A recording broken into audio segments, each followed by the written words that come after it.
G'day folks, I'm Wren, they, them, and it is time for February's TBRGate.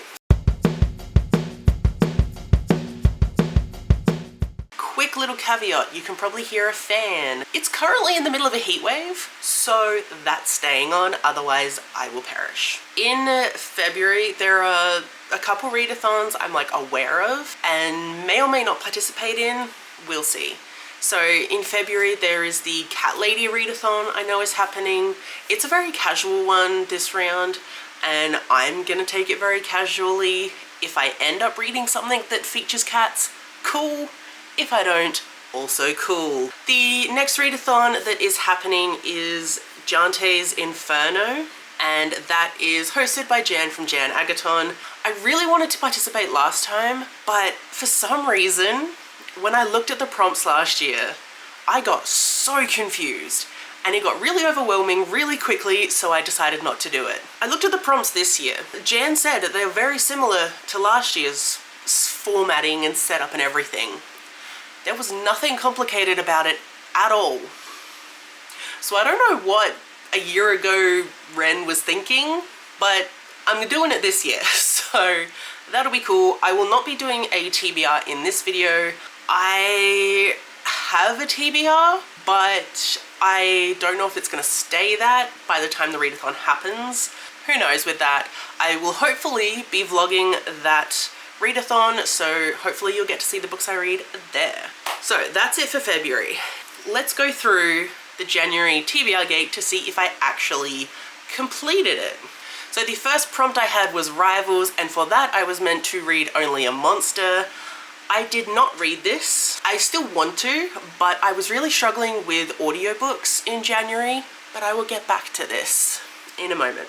The next prompt was Paranormal, and for that I was to read Ghost Mortem, and I did read this. Next up was Emotional, and for that I was meant to read Our Dreams at Dusk Volume 3, and I did read this. Next was Outside My Comfort Zone, and I was meant to read Silver Foxed. I DNF'd this, but DNFs count towards the completion of TBRGate, so that's fine. And next up was a 5-star prediction, and for this I was to read Spider and Her Demons. I did read this. Then I had Fave Author, and for this I was to read Kiss and Tell. I did start this, but again, I was listening to this on audio, so I was kind of struggling with those. But I did start it with the intention of finishing it. I just didn't get to by the end of the month. I'm gonna try and finish it in February, but I did start it, so it counts. Next was a reread, and for this I was to read Fox and the Little Tanuki Volume 1, and I did read this. Next up we had Gifted, and for this I was to read Enemies to Booksellers. I have soft DNF'd this, but it's probably more of a hard DNF. I don't know how I feel about it. I just really hate the main character, so I don't know if I will continue or not. The next prompt was a book I've been sleeping on, and for this I was to read Tender is the Flesh, and I did read that. Then next up we had a Hive ship, so the first prompt for the Hive was a seasonal read, and for this I was to read Mammoth Drop. I DNF'd this one as well. I'm doing great with DNFs this month, hey? And then the last prompt was Oz Asia, and for this I was to read A Ghost in My Suitcase, and I did read this. So, with all that happened there, I completed all but one, but within everything that I read last month for TBRGate, I did get 1 5-star. So that means I get a Science Saves the Day token. And with a Science Saves the Day token, I can use that to swap a book. For instance, I did not finish the prompt for Rivals, but during the month I did read a book that could fit for that prompt. So I'm going to use my Science Saves the Day token to swap those. So instead of Only a Monster, we're going to pretend I put in The Way of the House Husband Volume 2. Because in The Way of the House Husband there's enough little rivalry moments that the main character has that I feel okay putting it in for this prompt. So with all of that, that means I get a ZPM. It's been so damn long since I got a ZPM, so this is awesome. I'm very, very happy. that is everything that happened in January. So now let's go on to the February rolls. Alright, here is how the board was left last time, but we have some changes. So this hive ship that I landed on last time, I can now remove because I completed that. And then I also got myself a Science Saves the Day token because I got a 5-star. I'm actually going to use that for this round, which then means I get my first ZPM! Yay! It has been so long since I had a ZPM. You might not know what this is actually because it's been that long. So for the ZPM, I get this when I complete my TBRGate for the month. I get one of these. Then these can be used to either remove a hive ship, which I really should for that. I can use a single one for that, but if I hold on to this, and I get all 3 ZPMs, then I can use those 3 as a prompt. So instead of getting one final prompt, I can use these 3 to just be like a, you don't have to read anything for this, and still count it as a completed gate address.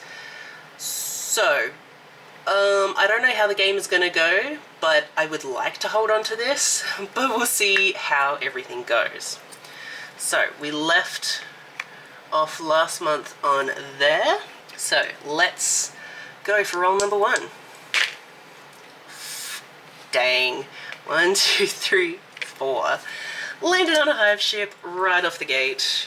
So we landed on Sabito. Ooh, so the prompt is next in a series. Nice. And I'll have to do 2 of those because I landed on a hive ship. I'm gonna put a little hive up there to remind myself that it's 2. Alright, roll number 2. Ooh, that's a 20. Ooh, so close to being one of those. Alright, this is one of the prompts I am missing. So, yep, this.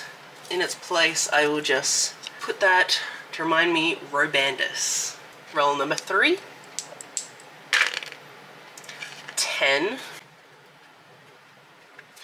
So for number 3, we landed on Zamillas, and that is a name in the title. Ooh, I'm not sure about this one. Roll number 4.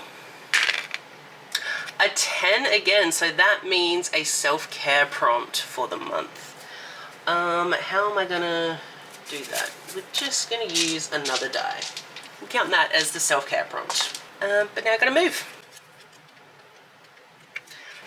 And we landed on the one that we began on. So we landed on Once L, and that is a spinner wheel prompt. So those are always fun. Roll number 5.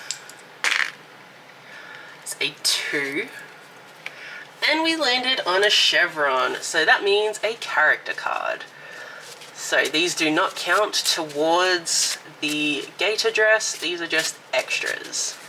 Alright, see who we have. Ronan Dex! Hell yes! I love Ronan! So we have most anticipated or BIPOC. Very, very nice. Alright, next roll. It's a 7. Oh, so close. Just missed it. Alright, so we landed on Axel with the prompt being magic. Okay, I will definitely have to think about that one. Next roll. 12. Ooh. So we landed on Abrin, and that is a random number generator. Ooh, so this should be our last roll, hopefully. A 2, which is another self-care prompt, actually. 2 self-care prompts. And 1, 2. And then the last one is CTAS with a middle grade. Ooh, that's nice. I love a good middle grade. This is how we're leaving the board. Let's see what I pick. Okay, hello, it's Editing Wren here. I completely forgot about the 2 self-care prompts that I had. So, the first one, I'm going to decorate my bedroom this month. When I moved in here, I definitely focused more on getting the common areas decorated and looking really nice, and I just left my bedroom with plain green walls and a bed. So this month I'm definitely planning to decorate it really nicely. I've bought some mushroom shelves, so that's really cool.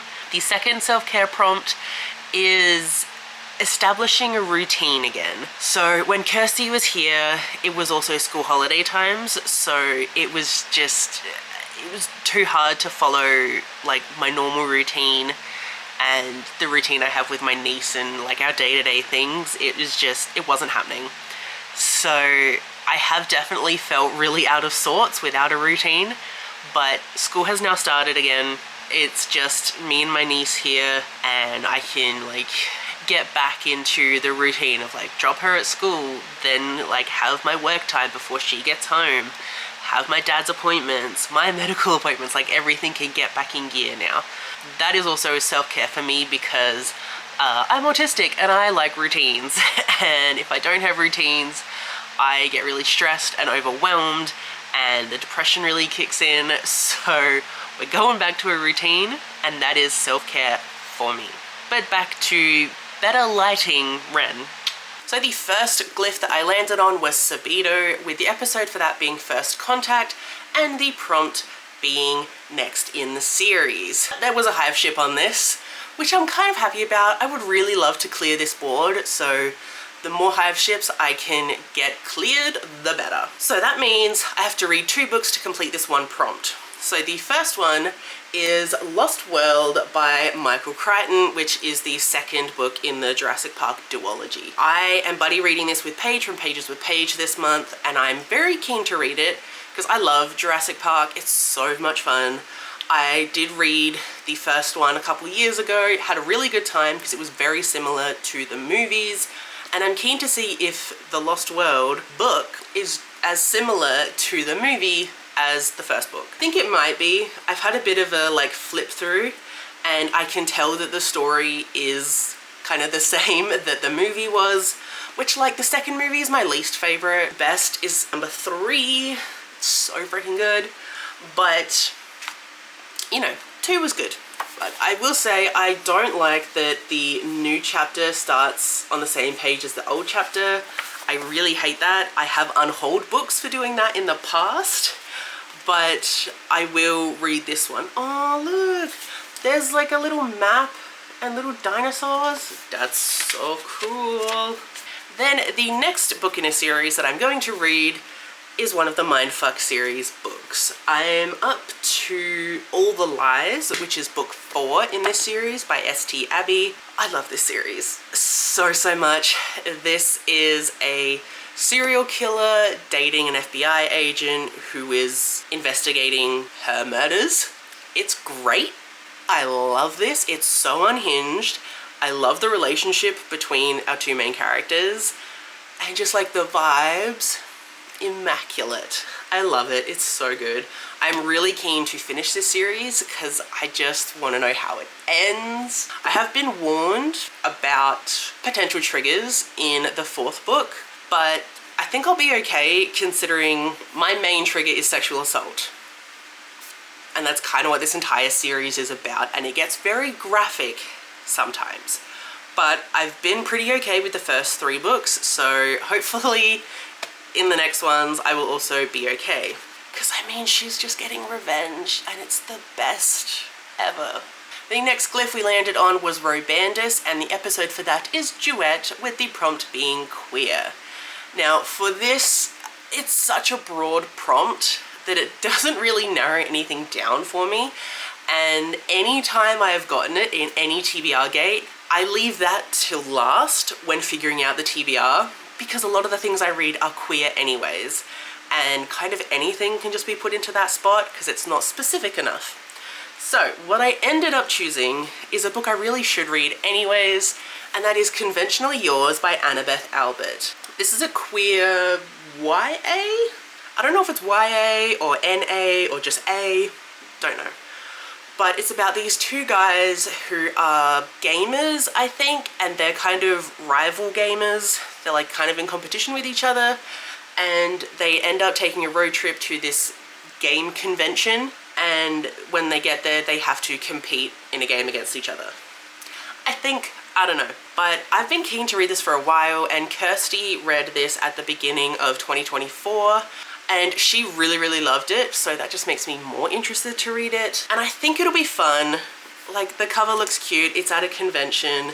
There's like photographs in here of their trip, which is fun. And there is a map at the beginning as well. So that's super fun. But I think it'll be a fun time with potential emotions, which is always fun for me. Alright, sorry if angle changed, I had to charge my camera. So the next glyph that we landed on was Zamila's, with the episode for that being Harmony, and the prompt being name in the title. For this, I'm going to choose Aurelia by Angel Rosen. This is a poetry book that I have on my Kindle. I've had it on there for so long, and I really need to read some of my Kindle books. So this is apparently by a queer autistic person, which, hi.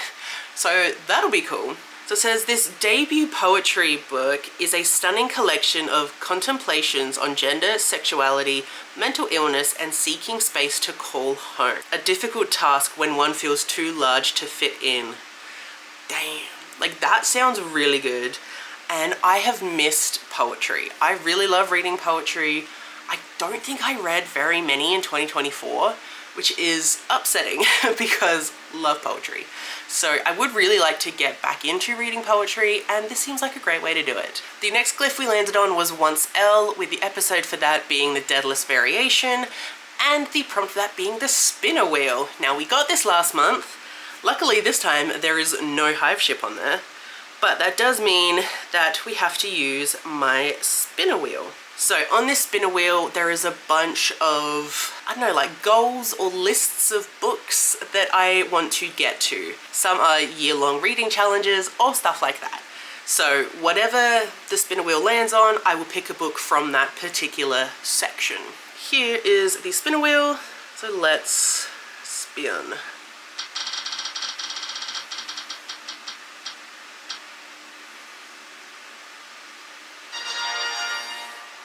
Kindle bingo. Okay. Alright, here's my Kindle bingo from my journal video. Let's pick... Oh, wait, no, that's next month. I don't know if I have a 5-star prediction for Kindle. And I don't know if I have any 2025 published yet. I keep tossing between either picking Monster or Transrep. Switching that up. I'm gonna choose 2025 published, because I have a bunch of ARCs from NetGalley that are now on my Kindle. And I have been counting them as my, like, Kindle library. So here we go, ARCs. What are some ARCs I have? So I have 6 currently on here. I have Gruesome Getaway, Waterlogged, How to Understand Your Relationships, Moth Eater, Solar Punks, and LGBTQIA. Could just do LGBTQIA because it's like a picture book, and I really want to read Moth Eater, but like I'm saving that for a specific thing. Waterlogged could be kind of cool, and I know Gruesome Getaway is really short. Gruesome Getaway could work actually. Okay, so I'm gonna read Gruesome Getaway by R.N. Cogley. This is like 140 pages. It's a horror and it's queer, so you know we love that.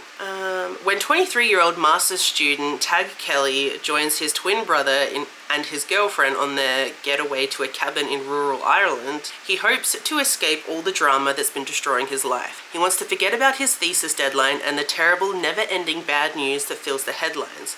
Most of all, he wants to forget about his cheating boyfriend.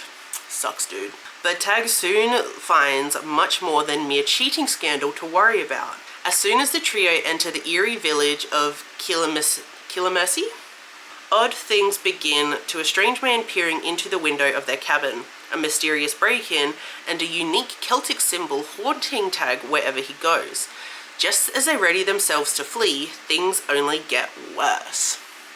It sounds really fun to me, so I'm gonna pick that one because that will work potentially for Jante's Inferno, so there you go, there's a book I may or may not read for that. Next up, I landed on a chevron and I got Ronan Dex. Love Ronan so much. And the prompts for Ronan were most anticipated or BIPOC. So I chose both. And for this, I chose The Sunbearer Trials by Aiden Thomas. This is a book Kirsty has been wanting me to read for so long, and totally fair. It's Aiden Thomas. I love Aiden Thomas, so I am definitely keen to read more of his stuff. And this is like demigod kind of things, so that's cool. So Tio is the 17-year-old trans son of the goddess of birds. Ooh, goddess of birds is very cool. As a jade, whatever that is, it's unlikely he'll be chosen to compete in the trials. And the Sunbearer Trials are a competition between 10 of the very best semi-dioses, where the winner will be celebrated and the loser will be sacrificed. For the first time in over a century, Sol chooses not one but two jade competitors, Tio and Zio, the 13-year-old child god of bad luck. With the gods stacked against them, Tio is determined to get himself and his friends through the trials unscathed, for fame, glory, and their own survival. So that sounds cool. I love competitions. That'll be fun. I love like demigods. Those are always a good time. Kirsty said this has some of the best just representations she's ever read, so I am keen for that. I am like a little intimidated because it's one of those books where it's like I'm so excited for it, so I never want to read it. So hopefully I read it this month. Then the next glyph I landed on was Axel, with the episode for this being Tale of Rodney and the prompt being magic.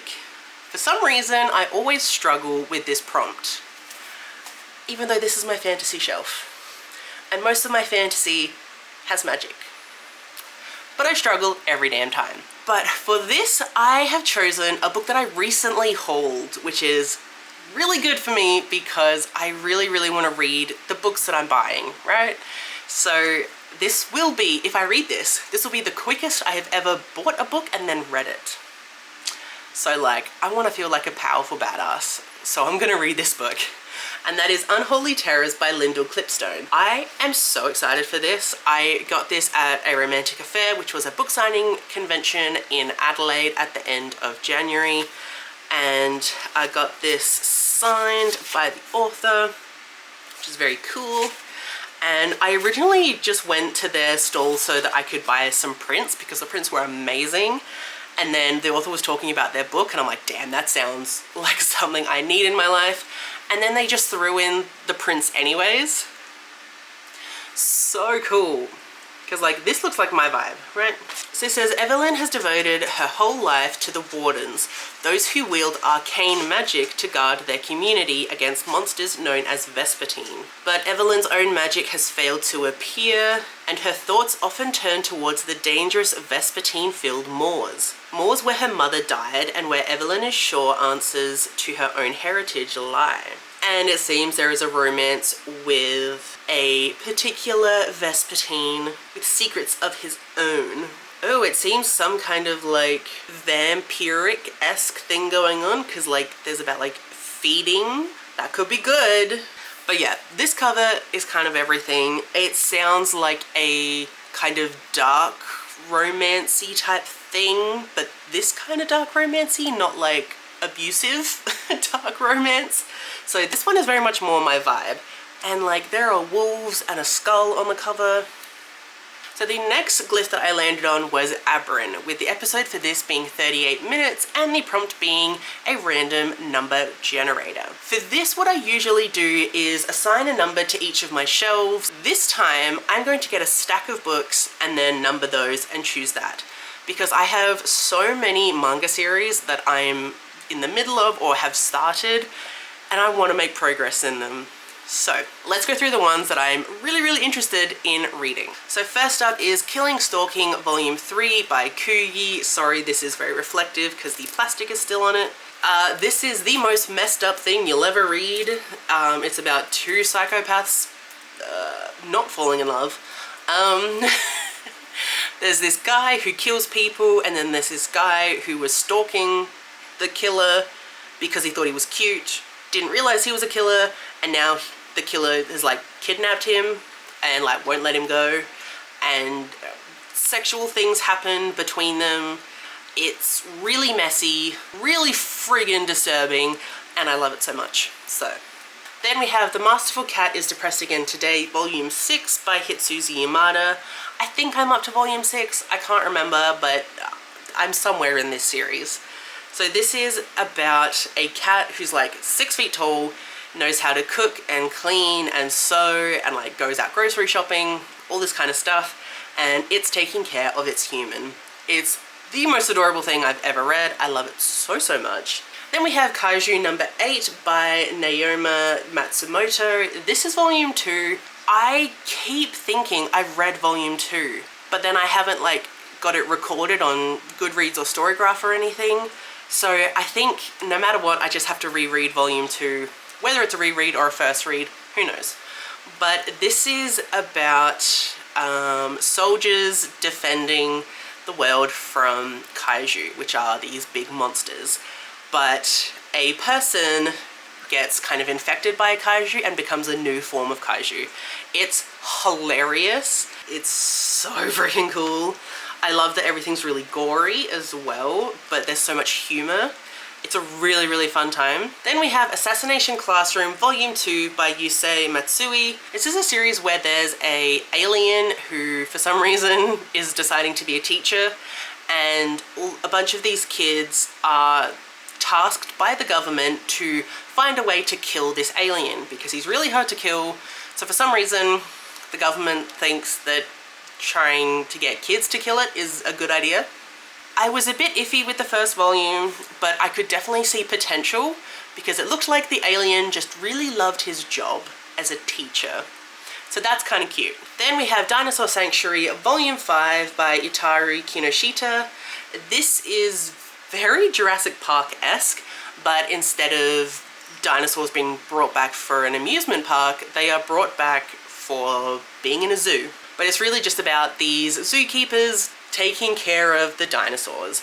It's very cute, really interesting, something very different from any other manga I've read, but I very much enjoy it. And then the last one is going to be A Man and His Cat, Volume 7 by Umi Sakurai. This is about this very lonely older man who ends up adopting this very sad cat.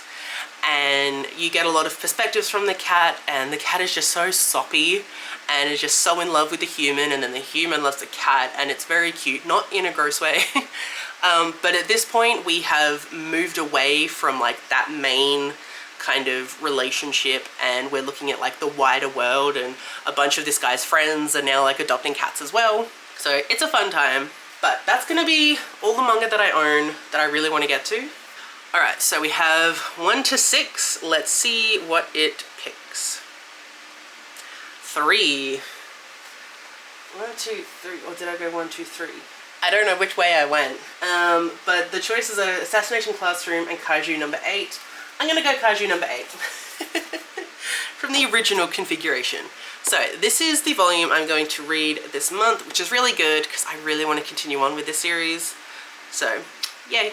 And then the last glyph that I landed on was CTAS, with the episode being Childhood's End and the prompt for that being a middle grade. I love this prompt, it's so good. And for this, I decided to take it really easy on myself and pick a very tiny middle grade. And that is The Search for the Story Realm, which is book 1 in Yarn Quest by Brooke Scobie and Jade Goodwin. It's very tiny and it's very like junior fiction type thing. But this is actually an indigenous fantasy story, which is awesome. It says Tane was looking for adventure as he raced through the bush after school. What he was not looking for was a story spirit. Yep, he met a ghost kid. Yiked. With a cheeky grin and the colours of the whole universe trapped inside them. But the story spirit is stuck, and only finishing a story will get them back home. Oh my god, that's cute. Oh, that's cute. And look at the little story spirit. It's so cute. Ooh, I am very keen for this. I have the first 3. I don't know if there's more, but I have the first 3 and they just seem like a really fun time. So I am very much looking forward to this. That's it for my February TBR. Let's get all these out here. Alright, that looks okay. We've got 2 Kindle books on top as well. And this is only like 1 story, so hopefully I can get to all of this in February. So that's going to be it from me for this month. So thank you so much for watching, and I will see you in my next one. Bye.